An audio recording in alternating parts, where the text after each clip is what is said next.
তো রাত্রে ভাত খাওয়ার পরে তো এখানে 2 বাটিতে দুধ নিয়ে নিলাম। বাটিতে দুধ নেওয়ার কারণটা কি, তাড়াতাড়ি ঠান্ডা হবে, আর গ্লাসে নিলে অনেকটা টাইম গরম থাকে। আর এখনও মানে সবুর নাই, আর ভাত খেয়ে নিয়েছি, সেই প্রচণ্ড ঘুম পেয়ে গিয়েছে। তো খাওয়ার আগে দুধটা খেতে হবে। আর সকাল খেতে একদম ভালো লাগে না, তাই দুধ খেতে ইচ্ছাই করে না।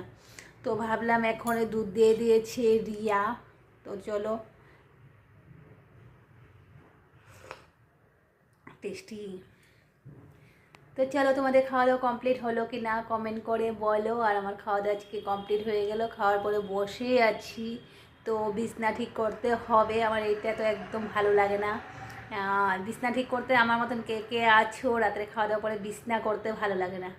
আমার মনে হয় খাওয়া দাওয়া পরে করার পরে বাসন টাসন ধুয়ে ফটাফট বিছনাতে এসে শুয়ে পড়ো। বিছনা করাটা একদম আলসি, একদম